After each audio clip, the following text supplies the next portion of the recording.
سورہ انعام آیت نمبر 37۔ اعوذ باللہ من الشیطان الرجیم، بسم اللہ الرحمن الرحیم۔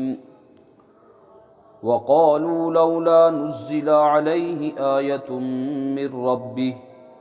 قل ان اللہ قادر علی ان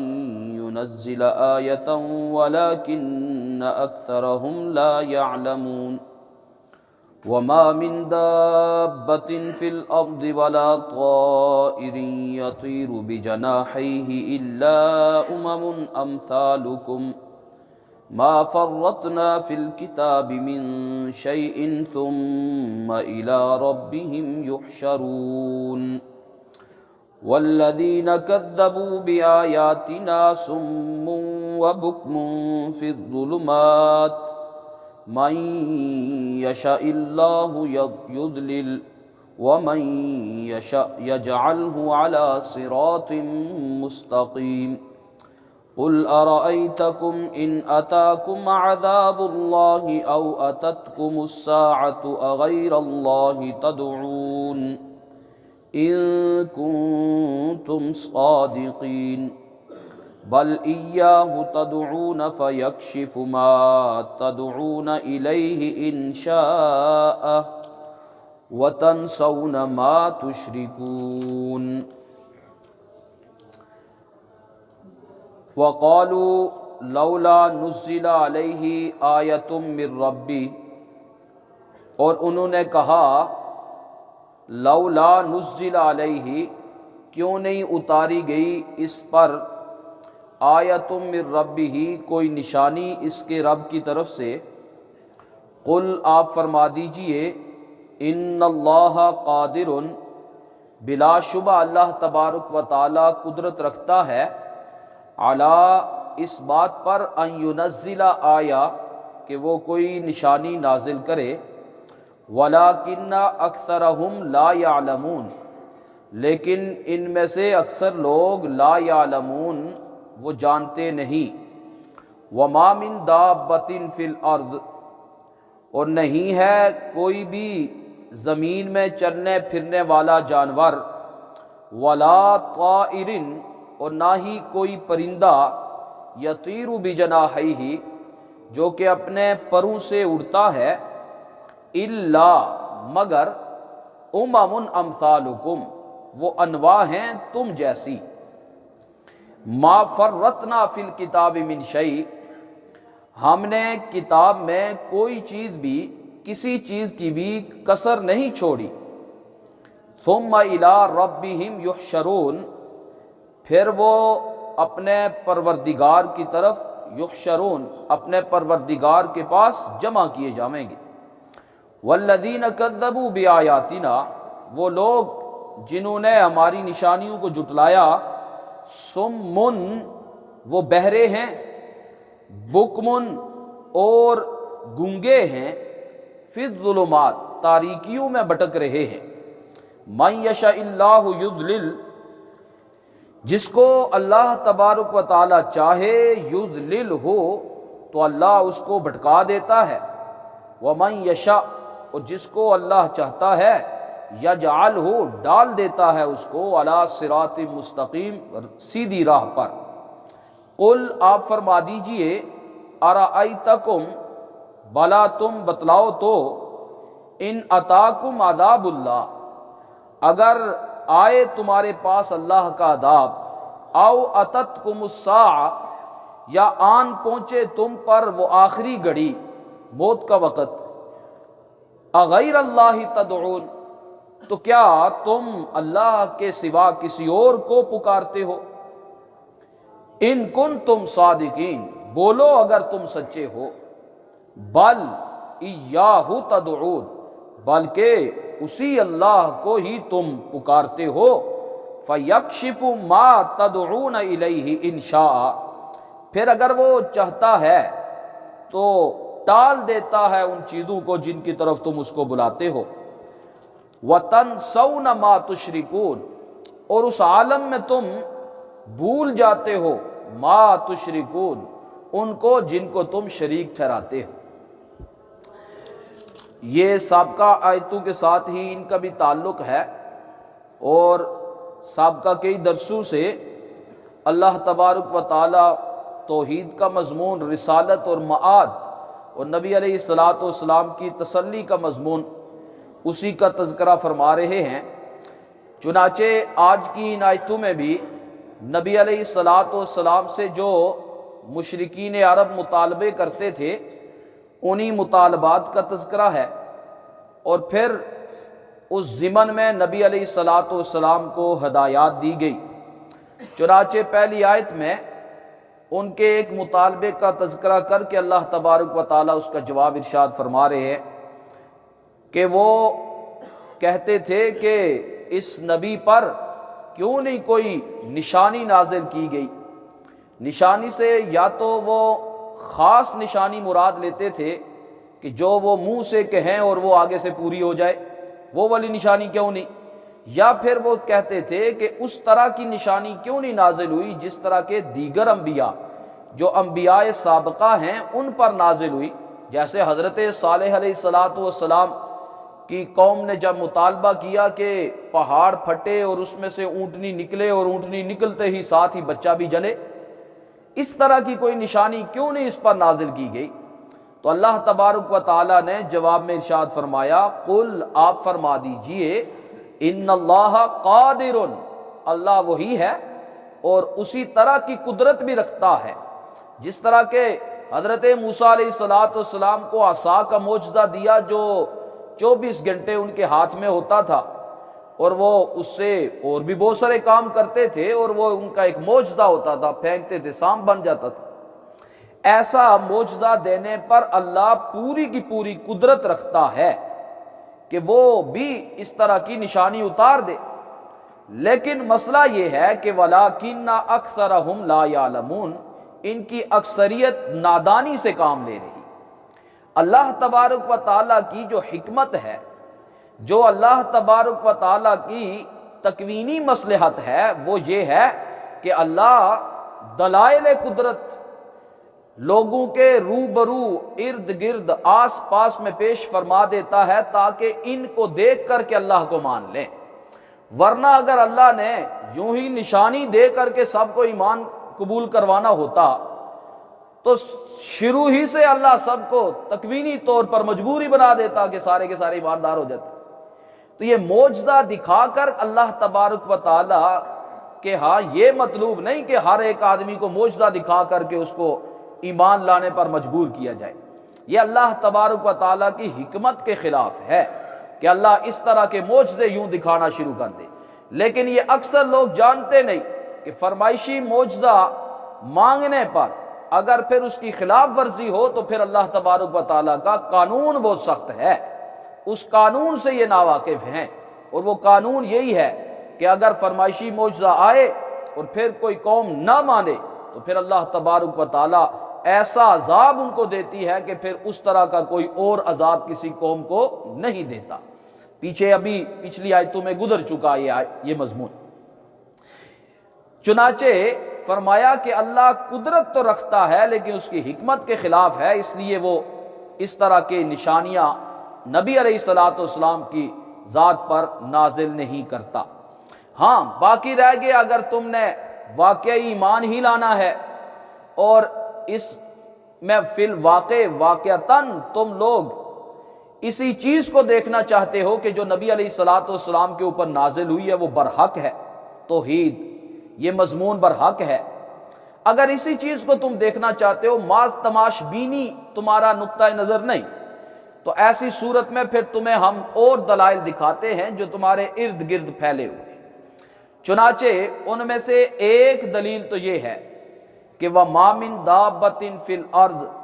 کوئی چھپایا کوئی جانور، دابہ کہتے ہیں ما یدب علی الارض، جو بھی زمین پر رینگنے والے جاندار ہیں ان کو دابہ کہا جاتا ہے۔ فرمایا کوئی بھی جانور جو ہے جو زمین کے اندر ہے، ولا طائر، اور نہ ہی کوئی پرندہ جو ہوا میں اپنے پروں کی مدد سے اڑتا ہے، الا امم امثالکم، مگر یہ سارے کے سارے جاندار اور یہ ہوا میں اڑنے والے پرندے جو ہیں امم امثالکم، یہ بھی تمہاری طرح کی امتیں ہیں، یعنی جس طرح تم ایک مخلوق ہو اس طرح یہ بھی ایک مخلوق ہے، جس طرح تم ایک انسان ہو، انسان ایک مخلوق ہے، ایسے ہی ہوا میں اڑنے والے پرندے بھی مخلوق ہیں، اور دیگر جانور جتنے بھی جاندار زمین کے اوپر رینگنے والے ہیں، چاہے وہ سمندروں میں ہوں کہیں بھی ہوں، وہ سارے کے سارے وہ بھی تمہارے جیسے ہی انواع رکھتی ہیں۔ لہذا اگر زیادہ شوق ہے نشانی دیکھنے کا تو ان میں سے کسی نو کو اٹھاؤ اور اس کو پڑھتے چلے جاؤ اور اس کے اوپر غور و خوض کرتے چلے جاؤ، تو میں خود بخود حقیقت حال معلوم ہو جائے گی۔ حضرت ابو درداء رضی اللہ تعالیٰ عنہ ارشاد فرماتے ہیں، پیارے آقا علیہ الصلوۃ والسلام نے ارشاد فرمایا کہ اللہ فرماتا ہے کہ کوئی جاندار زمین میں ایسا نہیں الا یعرفوننی، مگر وہ مجھے پہچانتا ہے کہ میں اس کا خالق ہوں، میں اس کا رب ہوں۔ یعرفوننی، وہ مجھے پہچانتا ہے، اور فرمایا ویوحدوننی، میری توحید کا وہ قائل ہے، مجھے ہی مانتا ہے اکیلا، مجھ کو رب مانتا ہے۔ ویسبحوننی، میری تسبیح بیان کرتا ہے۔ ویحمدوننی، اور میری حمد و ثنا بیان کرتا ہے۔ ایک موقع پر آپ علیہ الصلوۃ والسلام جا رہے تھے، حضرت ابو ذر غفاری رضی اللہ تعالیٰ عنہ ساتھ تھے، اور چلتے چلتے جب ایک مقام پہ پہنچے تو وہاں دو بکریاں جو ہے نا وہ آپس میں لڑ رہی تھی، گتھم گتھا تھی۔ تو آپ علیہ الصلوۃ والسلام نے فرمایا ابو ذر پتہ ہے یہ کیوں لڑ رہی ہیں؟ تو حضرت ابو ذر غفاری رضی اللہ تعالیٰ نے ارشاد فرمایا کہ مجھے تو معلوم نہیں کہ یہ کس وجہ سے لڑ رہی ہیں۔ تو پیارے آقا علیہ الصلوۃ والسلام نے ارشاد فرمایا تجھے بھی معلوم نہیں، مجھے بھی نہیں، لیکن اللہ کو پتہ ہے یہ کیوں لڑ رہی ہیں۔ کل قیامت والے دن اللہ تبارک و تعالیٰ ان کے درمیان فیصلہ کرے گا۔ اور پھر ترمذی شریف کی روایت ہے کہ اگر دو بکریاں آپس میں لڑی اور اس میں سینگوں والی بکری نے بے سینگ والی بکری کو مارا ہوگا تو کل قیامت کو اللہ تبارک و تعالیٰ ان دونوں کو زندہ فرمائے گا، اور پھر یہ سینگوں والی بکری جس نے ظلم کیا تھا دنیا میں، اس کے سینگ دوسری کو سینگ دے کر کے اس سے بدلہ دلوایا جائے گا، اور یہ تاکہ پتہ چلے کہ انصاف ہو رہا ہے۔ تو فرمایا جتنی بھی مخلوقات زمین میں پھیلی ہوئی ہیں ان کا باقاعدہ نظم قائم ہے، ان کے اپنے اپنے قوانین قائم ہوتے ہیں، ان میں آپ دیکھیں گے پورا ڈسپلن موجود ہوتا ہے، ان کی تربیت، توالد، تناسل اور سارے کے سارے ان کے قوانین آپس میں لاگو ہوتے ہیں۔ چیونٹیاں دیکھ لیں تو آپ نے چیونٹی پوری سورہ نمل ہے جس کے اندر ایک چیونٹی کا تذکرہ ہے کہ جس چیونٹی نے حضرت سلیمان علیہ الصلوۃ والسلام کے اس تخت کو ہوا میں اڑتا ہوا نظر آیا اس کو، اور تو اس نے اپنی دوسری چیونٹیوں کے لیے ایک خیر خواہی کے جذبے سے ان کو آواز ماری تھی، یا ایھا النمل ادخلوا مساکنکم، اے چیونٹیوں اپنی اپنی بلوں میں داخل ہو جاؤ، کہ لا یحطمنکم سلیمان وجنودہ وہم لا یشعرون، کہ کہیں تمہیں سلیمان اور اس کا لشکر روند نہ ڈالے اور ان کو معلوم نہیں ہوگا کہ تم ان کے پاؤں کے نیچے آ گئی۔ اب دیکھیں اس چیونٹی کو حضرت سلیمان علیہ الصلوۃ والسلام کا نام کس نے بتایا؟ اس چیونٹی نے نام لے کر کے کہا کہ تمہیں کہیں سلیمان اور اس کا لشکر کہیں روند نہ ڈالے۔ اور ایک حدیث میں آتا ہے نا، نبی علیہ الصلوۃ والسلام نے ارشاد فرمایا کہ یہ چیونٹیاں بلوں میں روزہ دار کے لیے استغفار کرتی ہیں، چیونٹیاں بلوں میں استغفار کرتی ہیں، تو اللہ تبارک و تعالیٰ ان کو استغفار سکھاتا ہے، تو نام لے کر کے بھی ہو سکتا ہے استغفار کرتی ہوں، جیسے یہاں اس نے نام لے کر کے کہا کہ حضرت سلیمان علیہ الصلوۃ والسلام اور اس کا لشکر تمہیں کہیں روند نہ ڈالے۔ اور چیونٹیوں کا باقاعدہ ایک نظم ہوتا ہے، یہ محنتی ہوتی ہیں، ڈھیل ڈھول ان کی دیکھو ایک جیسی، پورے نظم کے مطابق یہ چل رہی ہوتی ہے۔ حضرت علامہ ابن قیم رحمہ اللہ نے اپنا ذاتی ایک واقعہ ذکر کیا ہے، اور انہوں نے فرمایا کہ ایک موقع پر میں ایک جگہ بیٹھا ہوا تھا، ایسے ہی کھیل رہا تھا مٹی کے ساتھ، تو ایک چیونٹی مجھے نظر آئی، تو اس چیونٹی نے نا ایک وہ پنکھری سی ایک پر سا چھوٹا سا تھا، وہ اٹھانے کی کوشش کی نا تو وہ اس سے اٹھا نہیں، اٹھانے کی کوشش کی تو وہ اٹھا نہیں۔ چنانچہ اس نے اس کو ادھر ہی رکھا، واپس بل میں گھس گئی اور جا کر کے تھوڑی دیر بعد کیا دیکھتا ہوں کہ پورا چیونٹیوں کا ایک لشکر آ گیا۔ اب جو وہ لشکر باہر آیا نا، تو اس سے اندازہ یہ ہے کہ اس نے جا کر کے ان کو بتایا باہر ہماری خوراک کا انتظام موجود ہے، چلو آؤ بھائی گٹھا کر کے لے کر کے آتے۔ جب وہ باہر آئی تو کہتے ہیں میرے ذہن میں ویسے ایک بات آئی، تو میں نے وہ پنکھڑی سے اٹھا لی، ہاتھ میں اٹھا لی۔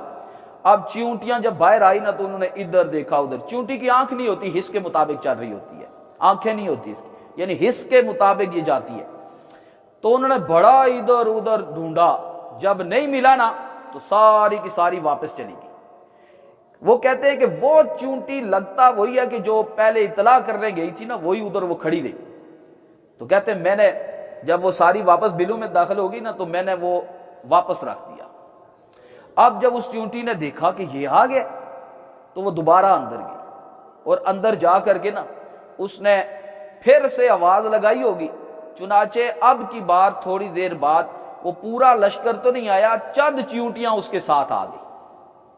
چند چیونٹیاں اس کے ساتھ آ گئی۔ اب جب چند چیونٹیاں باہر آئی نا تو کہتے ہیں میں نے پھر وہی کیا، میں نے وہ اٹھا لیا۔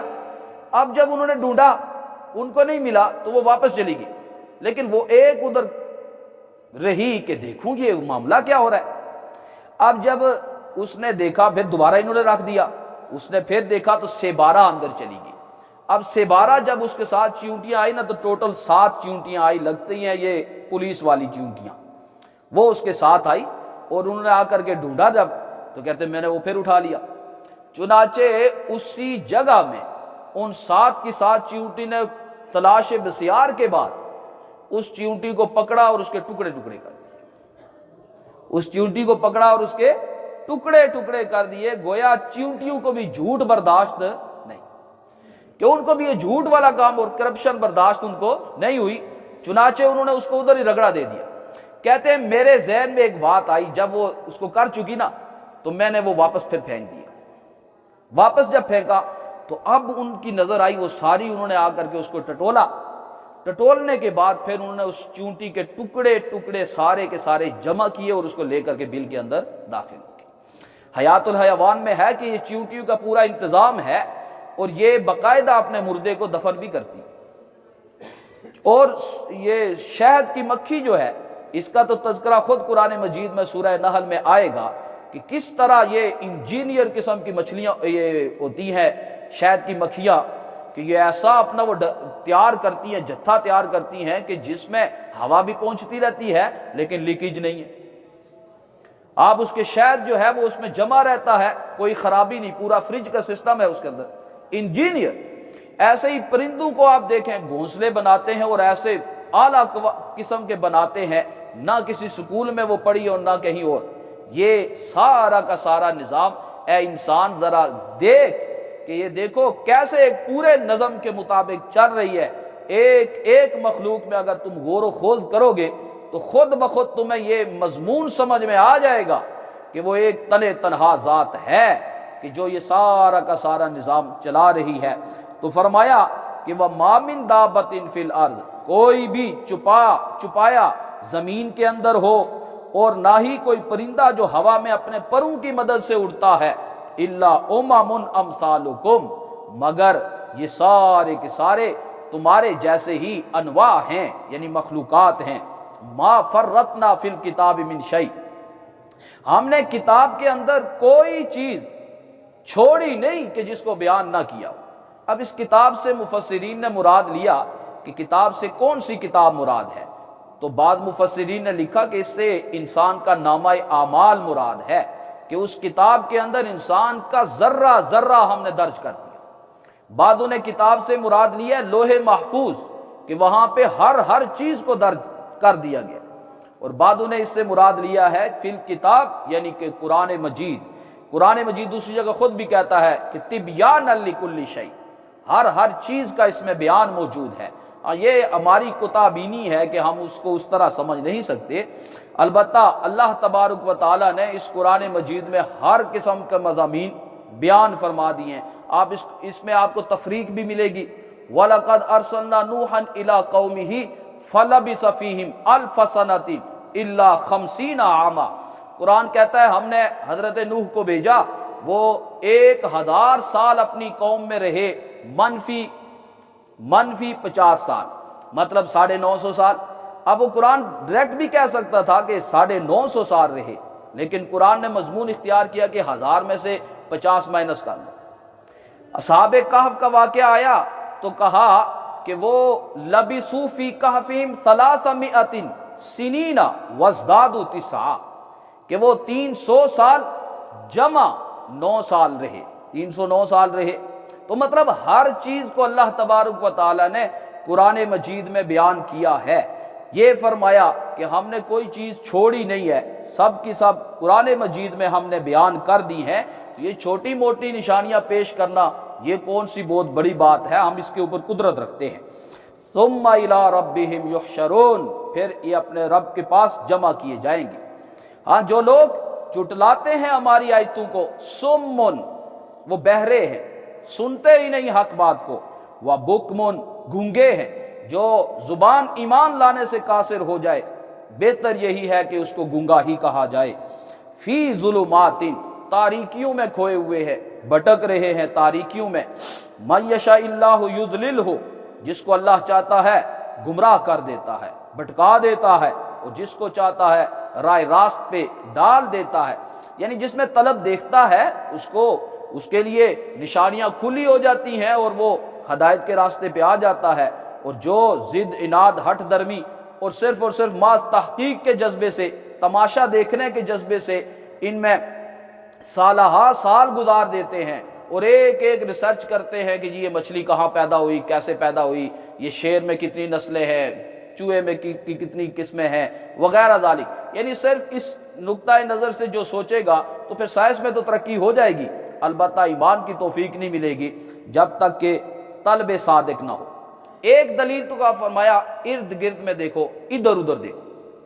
دوسری دلیل اس بات پر کہ نبی علیہ الصلوۃ والسلام پر اتارے جانے والا مضمون، جو خطاب آپ علیہ الصلوۃ والسلام کے اوپر آیا ہے، یہ بالکل برحق سچ پر مبنی ہے۔ ایک انسان کے اندر سے ایک دلیل دی ہے جس کو ہر انسان بخوبی سمجھ سکتا ہے۔ فرمایا قل ارأیتکم ان اتاکم عذاب اللہ، بتاؤ ذرا، یہ بتلاؤ اگر عذاب اچانک آ جائے، یا وہ گھڑی اچانک آ جائے کہ جس میں موت واقع ہو جاتی ہے انسان کی، یعنی موت سامنے آ گئی، موت سامنے آ جائے یا اللہ کا عذاب سامنے آ جائے، تو سچے اگر ہو تو یہ بتلاؤ کہ اس وقت کس کو پکارتے ہو، اس وقت کس کو پکارتے ہو۔ پھر قرآن نے خود ہی جواب دیا، بل ایاہ تدعون، اسی اللہ کو پکارتے ہو۔ فَإِذَا رَكِبُوا فِي الْفُلْكِ دَعَوُا اللَّهَ مُخْلِصِينَ لَهُ الدِّينَ، جب کشتی میں سوار ہوتے ہیں، کشتی بور میں پھنس جاتی ہے، ایسی صورت میں خالصتاً مخلصتاً اللہ تبارک و تعالیٰ کو پکارتے ہیں۔ یہ قرآن کا مضمون ہے۔ تو کہا دیکھو، جب عذاب سامنے آئے، موت کی گھڑی سامنے آئے، اس وقت تو بندہ کہتا ہے بس اللہ ہی اللہ، اس وقت تو صرف اور صرف اللہ، اور کسی کو تو آپ پکارتے نہیں ہو۔ حضرت اکرمہ ابن ابی جہل رضی اللہ تعالیٰ عنہ، ابو جہل تو دشمن اسلام تھا، اسی پہ مرا، البتہ ان کے صاحبزادے حضرت اکرمہ وہ ایمان قبول کیا، لیکن 20 سال تک نبی علیہ الصلوۃ والسلام کے ساتھ جنگ میں ہی رہے، یعنی آپ علیہ الصلوۃ والسلام کی مخالفت ہی کرتے رہے، حتیٰ کہ فتح مکہ جب ہو گیا، جب عمومی اعلان بھی ہو گیا کہ سب کو معافی، سب کو معاف، لا تثریب علیکم اليوم، آج کسی کے اوپر کسی قسم کی کوئی گرفت نہیں ہوگی، سارے آ جاؤ بس ایمان قبول کر لو۔ اس موقع پر بھی وہ بندہ وہاں سے نکل گیا، اکرمہ ابن ابی جہل وہاں سے نکلے اور جدہ کے راستے سے ہوتے ہوئے حبشہ کی طرف کشتی میں بیٹھ گئے۔ اب کشتی جو ہے نا وہ طوفانوں کی نظر ہو گئی۔ اب طوفان جب شدید آیا تو پہلے تو وہ لات منات عزا مزا سب کو پکارتے رہے، جب بات نہیں بنی نا تو اس موقع پر سب نے مل کر کے کہا کہ یار اب تو اللہ ہی کو پکارنا چاہیے، وہی کشتی کو بچا سکتا ہے۔ تو کہتے ہیں اس وقت میرے دل میں یہ بات آئی کہ جس مضمون کو ختم کرنے کے لیے ہم 20 سال سے برسرے پیکار تھے یہی مضمون تو وہ اللہ کا بندہ، اللہ کا رسول محمد عربی صلی اللہ علیہ وسلم ہمیں بتا رہا تھا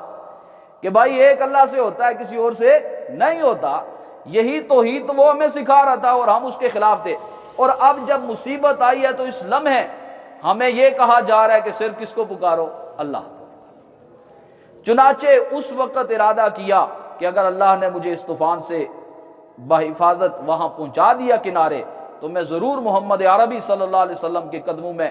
آ کر کے ایمان قبول کر لوں گا۔ چنانچہ ایسے ہی ہوا، آئے اور آ کر کے ایمان قبول کیا اور پھر ساری زندگی جہاد میں گزار دی۔ تو اللہ تبارک و تعالیٰ فرماتے ہیں انسان تو خود غور کر لے۔ ہمارے ہاں بھی یہی ہوتا ہے،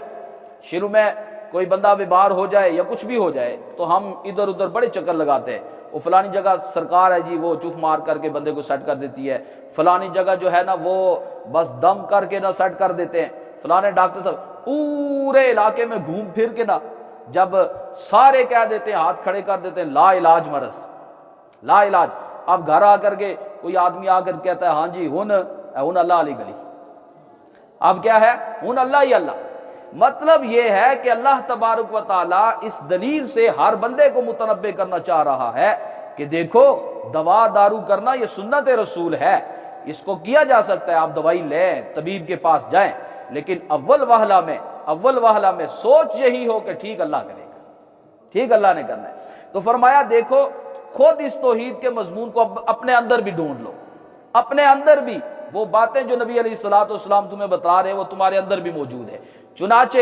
یہی ہے کہ دیکھو حقیقت کی نگاہ اگر ہے اور سچ بولتے ہو تو بڑا بتلاؤ نا کہ جب تم مصیبت میں گرفتار ہوتے ہو اور جب سامنے موت آتی ہے تو اس وقت کیا کہتے ہو؟ اس وقت یہی کہتے ہو کہ صرف اللہ ہی کرتا ہے۔ تو بس یہی اللہ تبارک و تعالیٰ کو مطلوب ہے کہ ہر آن ہر گھڑی یہ مومن بندہ جو ہے وہ اللہ علی گلی میں ہی آئے۔ اس لیے فرمایا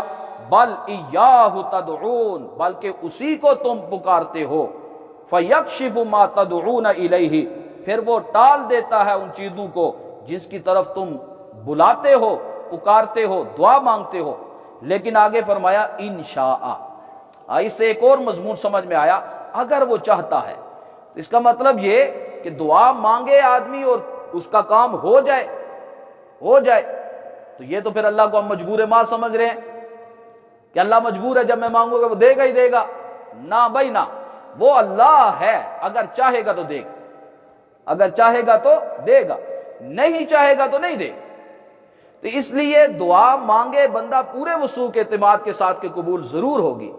لیکن اللہ نے یہ نہیں کہا کہ بھائی میں ہر حال میں دعا کو قبول کروں گا۔ فرمایا انشاء، اگر وہ چاہے گا تو اس عذاب سے آپ کو ہٹا دے گا، اس کو ٹال دے گا، لیکن اگر نہیں چاہے گا تو نہیں کرے گا۔ فرمایا اس لمحے تو ہوتا کیا ہے، وَتَنْسَوْنَ مَا تُشْرِكُونَ، جن کو تم شریک ٹھہراتے ہو نا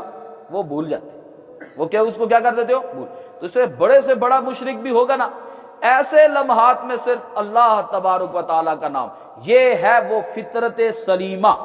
جو انسان کے اندر اللہ نے ودیت کر رکھی ہے۔ اسی کو دیکھتے ہوئے حضرت امام ابو حنیفہ رحمہ اللہ نے فرمایا